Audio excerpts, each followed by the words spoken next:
ఈ యొక్క కాంగ్రెస్ అన్ని జీవోత్సవాలు కోల్పోయిన కాంగ్రెస్ అధికార నాయకుడు రాహుల్ గాంధీ గారు అమిత్ షా గారిని విమర్శించడం జరిగింది. ఆయన అంబేద్కర్ గారు చాలా గొప్ప వ్యక్తి. ఆయన గురించి మనం ఈరోజు ఎక్కువగా ప్రజల్లోకి తీసుకెళ్లాలా.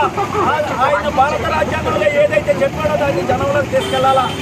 అట్టడుగు వర్గాల్ని, బడుగు బలహీన వర్గాల్ని అంత్యోదయ పథకంతో దళితులకి అగ్రస్థానం కల్పించాలని చెప్పి భారత ప్రధాని నరేంద్ర మోడీ గారు కానీ అమిత్ షా గారు కానీ మాట్లాడుతుంటే దాన్ని వక్రీకరించి రాహుల్ గాంధీ గారు కించపరచడం జరిగింది.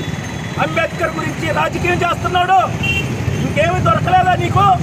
డాక్టర్ బిఎం అంబేద్కర్ మధ్య కాంగ్రెస్ అంటేనే డివైడెడ్ పాలసీ, బ్రిటిష్ పాలసీ, జనాల మధ్య, కులం మధ్య, మతం మధ్య, వర్గం మధ్య, వర్గం మధ్య, జనాల మధ్య జనాన్ని చీల్చి కుట్రతోటి కుతంత్రాలతోటి రాజ్యాధికారం సంపాదించే కాంగ్రెస్ ప్రభుత్వం ఈరోజు ఇలాంటి జిత్తులతోటి రాహుల్ గాంధీ ప్రయత్నం చేస్తున్నాడు.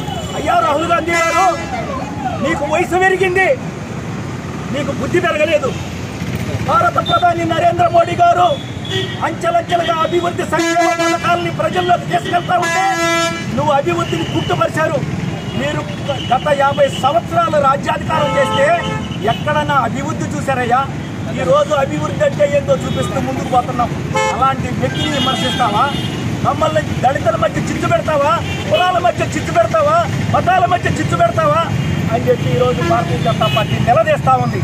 కాబట్టి ఈ సందర్భంగా ఎస్సీ మోర్చా ఆధ్వర్యంలో గిరిజన మహిళలందరూ కూడా చైతన్యమయ్యారు, దళిత మహిళలందరూ కూడా చైతన్యమయ్యారు. ఈరోజు అందరూ కూడా వీధుల్లోకి వస్తున్నారు.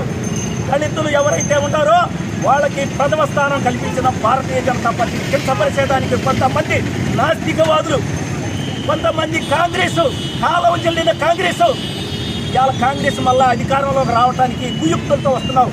రాహుల్ గాంధీ గారు, నిన్ను ఎంతమంది అయినా సరే ఈ భారతదేశంలో నీకు రాజ్యాధికారం రాదు. నువ్వు దేనికి పనికిరాని వ్యక్తిగా దీన్ని క్రియేట్ చేస్తున్నారు. ఎందుకు తెలుసా? నీ బుద్ధిని బట్టి, నీ పరిస్థితిని బట్టి, నీ మానసిక స్థితిని బట్టి. కాబట్టి ఆలోచించాలి. భారతీయ జనతా పార్టీని కానీ అమిత్ షా గారిని ఎవరైనా కూడా విమర్శిస్తే భారతీయ జనతా పార్టీ తల్లి బుద్ధి చెప్పద్ది. కాబట్టి ఈ అవకాశాన్ని కల్పించిన భారతీయ జనతా పార్టీ ఎస్సీ మోర్చా నేతలకి ప్రత్యేకంగా ధన్యవాదాలు తెలియజేస్తూ ఇప్పుడు